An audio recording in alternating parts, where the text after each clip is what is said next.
This happened 2 years ago when I moved into a triplex outside of Pittsburgh. I had just gotten out of a long-term relationship and wanted to downsize. The place wasn't anything fancy, 3 units stacked on top of each other in a narrow old house with a peeling porch and creaky stairs, but the rent was cheap and I was desperate to be alone. I took the ground floor unit. A retired guy named Chuck lived on the top floor, and the second floor apartment was occupied by a woman I saw maybe twice in my first few weeks. Her name was Heather, and I only knew that because it was written on a misdelivered Amazon package I brought upstairs. She didn't say much when I handed it to her, just nodded, didn't even open the door all the way.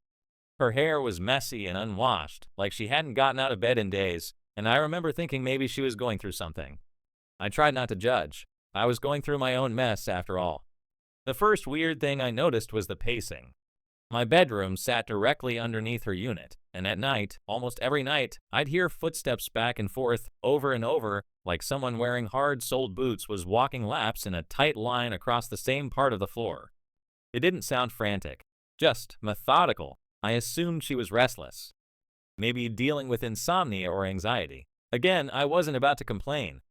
The sound didn't keep me up, but it did make it feel like someone was always just above me, even when the rest of the house was still.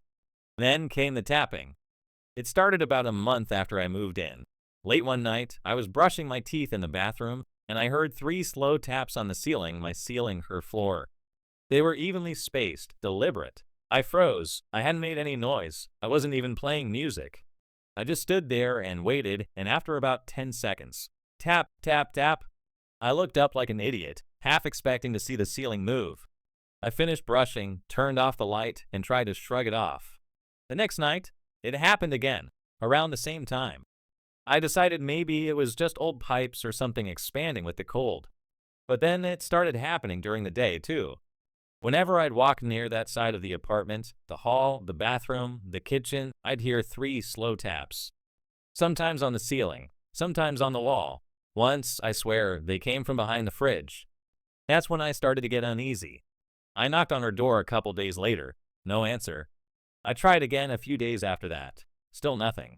But I knew she was up there. I could hear her walking, pacing, moving around at all hours.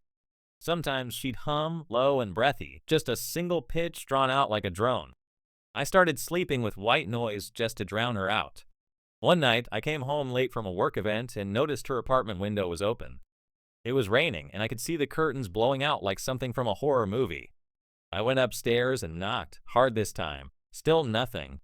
I even called out, asking if she was okay, but all I heard from inside was a soft creaking, like an old rocking chair moving slowly back and forth.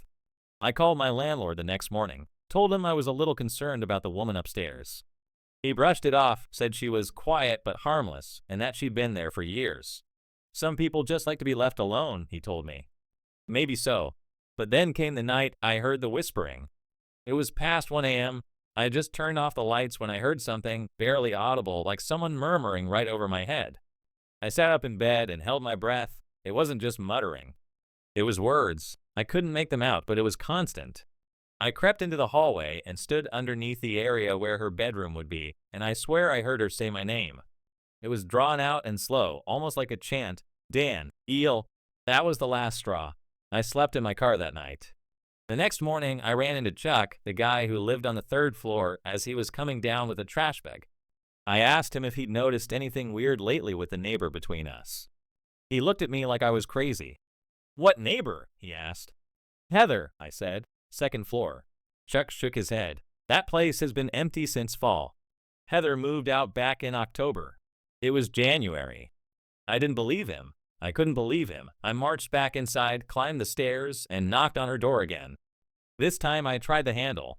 It was locked, but something felt off. I couldn't hear the pacing anymore. No humming, no tapping, nothing.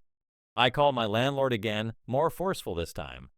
Told him I needed to get into that unit, that I thought something might be wrong. He reluctantly agreed to meet me that afternoon. When he opened the door, the stench hit me like a wall. The entire place was empty, save for a single wooden chair in the middle of the living room. Nothing else. Not a bed, not a microwave, not even a rug. Just that one chair, and a small pile of dirt next to it like something had been buried and dug up again. The walls were scratched. The ceiling above my bedroom had claw marks. The corners of the room were covered in scribbled writing, black marker, maybe, or ash. And on the far wall in looping, smeared handwriting were the words, "He won't stop until you invite him in." We didn't find anyone. The landlord insisted Heather had moved months ago and gave me paperwork to prove it. The place had been listed as vacant. I broke my lease and moved out that weekend. I don't know who or what was living above me, but sometimes, on really quiet nights in my new apartment, I still hear it. Tap, tap, tap. I grew up in a small town outside of Des Moines.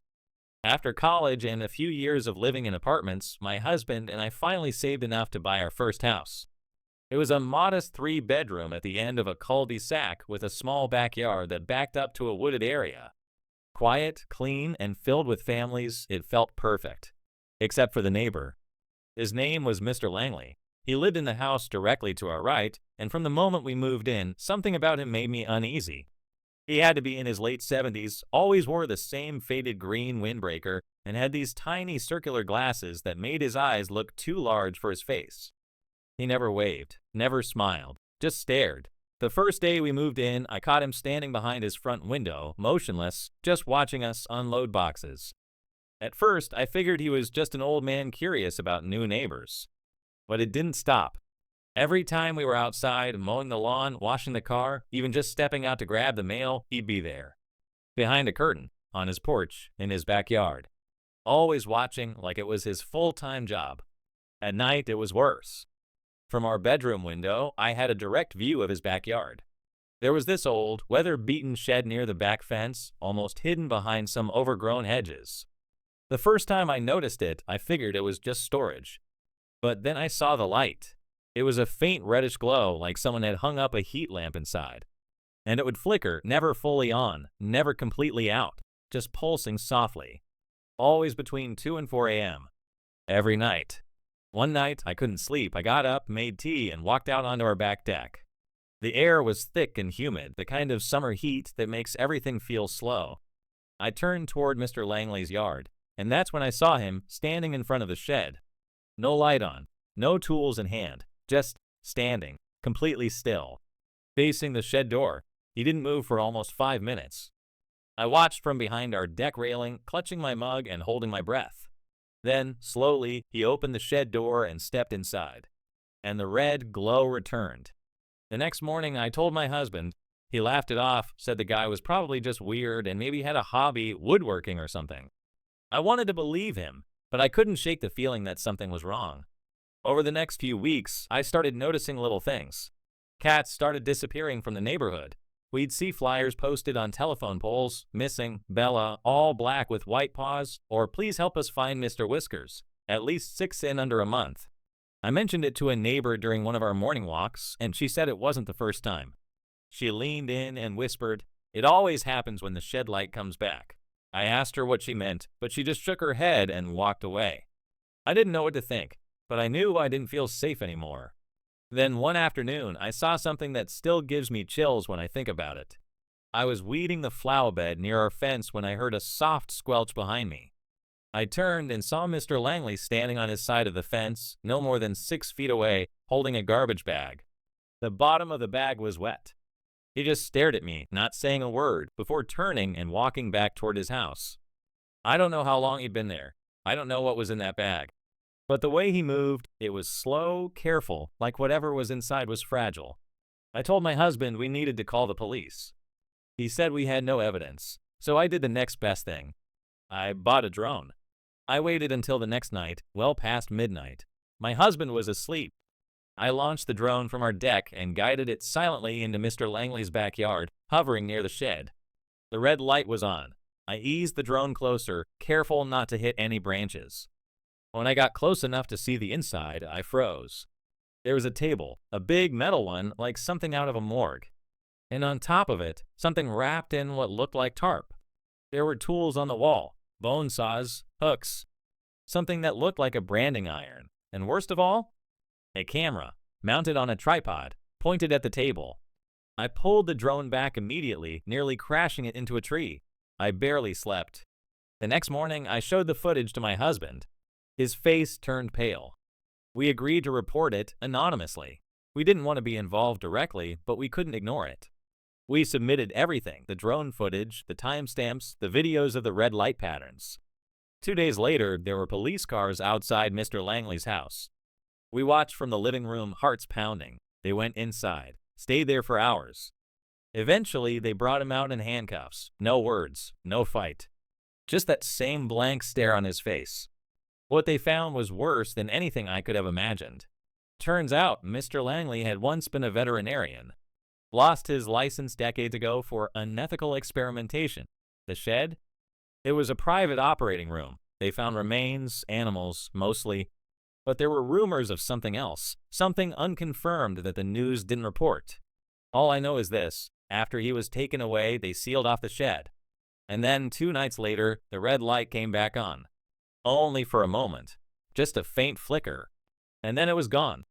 We moved out 3 weeks later.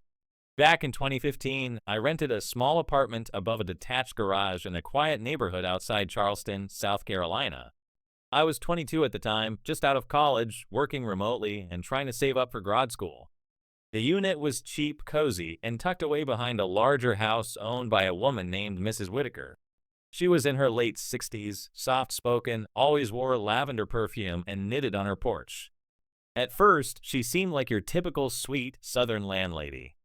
Strict about rent, but polite. She lived alone in the main house, and I almost never saw visitors. She told me I'd have total privacy as long as I didn't make noise after 9 p.m. I didn't think much of it. I liked the solitude, until it started to feel like I wasn't alone. The first time it happened was a little after midnight. I had just finished a video call with a friend and was brushing my teeth when I heard footsteps. Not from outside, but underneath me. The garage below my unit had been sealed off. Mrs. Whitaker told me it was used for storage only. But this was distinct. Slow, deliberate footsteps like someone was pacing. Then they stopped directly beneath me. I froze, toothbrush still in my mouth, listening hard. After a moment, I heard what sounded like a soft knock, tap, tap, tap, on the ceiling from below. My floor. I waited a few seconds, heart pounding, then yanked the door open and crept to the window that looked down at the garage. Total darkness. I told myself it was the pipes, or maybe an animal. I didn't sleep much that night. Over the next few days, I kept hearing things, shuffling below me, breathing, sometimes the unmistakable sound of something dragging across the concrete floor. But whenever I checked the garage from outside, the doors were locked tight with heavy rusted chains. No lights, no signs of entry. It got weirder. One morning, I walked out to my car and saw that one of the garage windows had fogged up from the inside. Someone had written a word in the condensation. Cold. I confronted Mrs. Whitaker. She looked at me like I was crazy, swore no one had access to the garage, and told me maybe I was just imagining things because I spent too much time on the computer. That would have been the end of it if I hadn't noticed the man in the woods. Our backyard sloped down into a thicket of trees. There was an old swing set half swallowed by vines, and beyond that, nothing but forest. That evening, while taking my trash out, I looked up and saw someone standing just past the tree line. A tall man, wearing a long coat, perfectly still. I blinked, and he was gone. I told myself it was just a shadow, maybe a neighbor walking their dog. But I started noticing him more and more, always in the trees, always watching the house. And every time I saw him, I'd hear those footsteps below me that night. Like clockwork. I started leaving my lights on at night. I barely slept. Eventually, I bought a cheap motion sensor camera and set it facing the garage entrance. 3 nights later, I finally caught something. Around 3:13 a.m., the sensor was triggered. I opened the app, and there he was. The man from the woods. Walking up the driveway, but instead of trying the door to my unit, he walked right past it. Straight to the garage. Then, calmly, he reached into his coat, pulled out a key, and unlocked the side door. He stepped inside, shut it behind him. That was it. No one ever came out. I showed the footage to Mrs. Whitaker the next morning. Her expression didn't change. She looked at the video, then calmly said, "That's not possible. There's no side door." I told her I was moving out. She just nodded and said, "You're not the first to say that." That afternoon, I packed everything and left without even finishing the lease. I didn't care. I never went back. A few months later, curiosity got the better of me, and I searched the address online. And that's when I found it. A blog post from a guy named Kyle from 2008, same apartment. Same garage. Same exact experiences, the footsteps, the breathing, the man in the woods. He even posted audio recordings of tapping from the floorboards at night. But Kyle didn't just move out. He disappeared. His last blog entry was titled, "I think he's in the garage again," dated 2 days before he went missing. That's when I realized the garage wasn't just a place someone was hiding. It was a place someone or something was being kept. And Mrs. Whitaker? She wasn't renting out the apartment for extra money. She was feeding it company. Subscribe, Night Watch, press the bell icon, like, share, and comment.